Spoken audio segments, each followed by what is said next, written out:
Bonjour et bienvenue sur Radio Mangalala. Avant de commencer, nous tenons à remercier toute personne qui nous soutient ici à la Radio Mangalala et nous permettre toute personne qui nous regarde de bien vouloir s'abonner à la chaîne. C'est l'unique manière de nous soutenir ici à la Radio Mangalala. Eh bien, Joseph Kabila Kabange a dirigé la République démocratique du Congo pendant 18 ans, de janvier 2001 à janvier 2019, succédant à son père Laurent Désiré Kabila, assassiné. Son long règne, marqué par des reports répétés des élections, des accusations de répression et de corruption massive, a valu à lui-même et son entourage proche une série de sanctions ciblées de la part des États-Unis. Ces mesures, principalement administrées par l'Office de Foreign Asset Control ou du département des Trésors, visaient initialement à promouvoir un transfert pacifique du pouvoir et à sanctionner les violations des droits humains et la corruption. En 2026, Washington a franchi un nouveau palier en sanctionnant directement l'ancien président pour son soutien présumé aux groupes armés dans l'est du pays.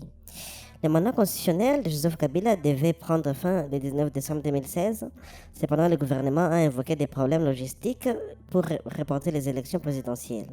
Initialement prévu en 2016 puis 2017, ce report a déclenché une grave crise politique avec des manifestations de l'opposition violemment réprimées, des dizaines de morts rapportées et des accusations de tentatives de glissement pour se maintenir au pouvoir. Washington, comme l'Union européenne, a perçu ces actions comme une menace à la stabilité régionale et au processus démocratique.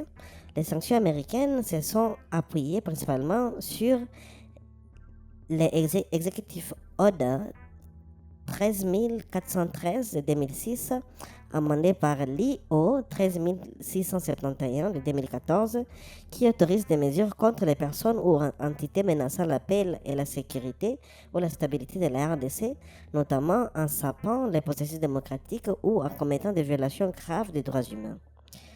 Les États-Unis n'ont pas sanctionné directement Joseph Kabila lui-même au début, mais ont ciblé ses plus proches collaborateurs dans l'appareil sécuritaire et politique. Septembre 2016, sanctions contre le général Gabriel Amis Nkumba, haut gradé de l'armée, et John Numbi, ancien chef de la police. Washington les accuse d'avoir supervisé la répression violente des manifestations de l'opposition, menaçant ainsi la stabilité du pays. Leurs avoirs aux États-Unis ont été gelés et les transactions avec des personnes américaines interdites. Décembre 2016, sanctions contre Evariste Bochab, vice-premier ministre et ministre de l'Intérieur, et Kalev Mutondo, chef de l'Agence nationale de renseignement ANR.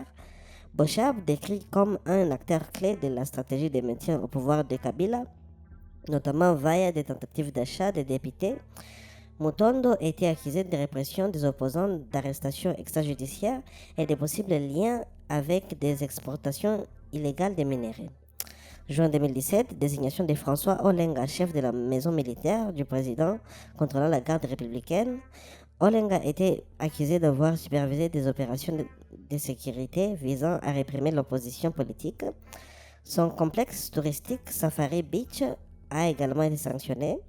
Le Trésor américain a alors averti qu'il était prêt à imposer d'autres mesures contre ceux qui continuent à entraver le processus électoral. Ces sanctions visaient à isoler financièrement les responsables de la répression sans toucher directement le chef de l'État, tout en envoyant un message clair. Washington exigeait des élections crédibles et inclusives. Un volet majeur des sanctions concerne la corruption dans les secteurs miniers, pilier de l'économie congolaise. En décembre 2017, les États-Unis ont sanctionné l'homme d'affaires israélien Don Gerter, proche de longue date de Joseph Kabila. Selon l'OFAC, Gettler a utilisé son amitié avec le président pour servir d'intermédiaire dans des transactions minières et pétrolières opaques.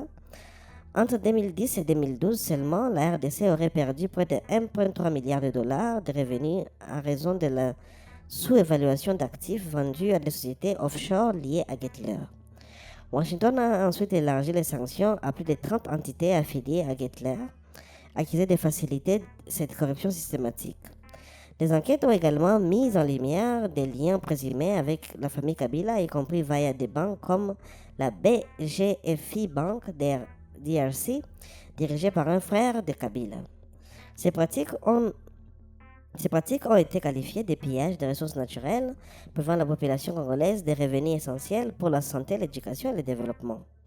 En 2019, l'OFAC a sanctionné 3 hauts responsables de la Commission électorale nationale indépendante, dont son président Corneille Nangaa pour corruption dans la gestion des contrats des machines à vote et pour avoir retardé les élections au profit du camp Kabila. Après son départ du pouvoir en 2019, à la suite des élections controversées remportées par Félix Tshisekedi, Joseph Kabila est resté influent via son parti PPRD. Cependant, les tensions ont ressurgi avec l'aggravation du conflit dans l'est de la RDC, impliquant notamment les mouvements rebelles M23, soutenus par les Rwandais selon de nombreuses sources internationales, et l'Alliance Fleuve Congo. Le 30 avril 2026, le département des Trésors américain a officiellement sanctionné Joseph Kabila en personne. Selon l'OFAC, l'ancien président a matériellement assisté, parrainé ou fourni un soutien financier, matériel ou technologique au M23 et à l'AFC, groupe accusé d'alimenter l'instabilité, de causer la mort de milliers de civils et une crise de déplacement massif dans l'est du pays. Cette désignation repose toujours sur l'exécutif ODA 13413. Cette mesure intervient dans un contexte où Kabila aurait été condamné à mort par contumace par un tribunal militaire congolais en 2025 pour trahison, crime de guerre et collision avec les rebelles. Il vivrait sous la protection du M23 à Goma. Les sanctions gèlent tout avoir sous juridiction américaine et interdisent aux ressortissants ou entités américaines de traiter avec lui. Les sanctions américaines sont des types ciblés, Smart Sanction, gel des avoirs aux États-Unis, interdiction des transactions pour les citoyens et entreprises américaines, et souvent restriction des visas. Elles visent à exercer une pression financière et symbolique sans sanction économique générale qui pénaliserait la population. Et elles ont contribué à isoler le régime Kabila internationalement, renforçant des pressions diplomatiques qui a abouti à la tenue tardive des élections en 2018. Le cas Gettler a mis en lumière la corruption minière et découragé certaines pratiques. Les avoirs de Kabila et ses proches sont souvent dissimulés dans des paradis fiscaux ou via des réseaux complexes. Les sanctions n'ont pas toujours empêché l'influence persistante de l'ancien président. De plus, des licences temporaires, comme celle brièvement accordée à Gettler en 2021 avant d'être révoquées, ont parfois affaibli la crédibilité politique américaine. Du côté congolais, le régime Kabila a souvent dénoncé ces mesures comme une ingérence impérialiste, violant la souveraineté nationale. Aujourd'hui, sous Félix Tshisekedi, Washington maintient une ligne de pression sur la corruption et les droits humains, tout en soutenant certains efforts de réforme. Les sanctions imposées par Washington contre Joseph Kabila et son cercle reflètent une évolution, d'abord centrée sur la défense de la démocratie et la lutte contre les répressions 2016-2019. Elles se sont élargies à la corruption endémique dans les secteurs extractifs, puis en 2026 au soutien présumé à des groupes armés alimentant l'un des conflits les plus meurtriers d'Afrique. Ces mesures illustrent la stratégie américaine d'usage des outils financiers pour influencer les comportements sans intervention militaire directe. Cependant, leur efficacité à long terme dépend de la coordination internationale, de la volonté des acteurs régionaux et de la capacité des institutions congolaises à lutter elles-mêmes contre la corruption et l'impunité. Dans un pays riche en ressources, mais marqué par la pauvreté et l'instabilité, les sanctions restent un outil parmi d'autres pour tenter de promouvoir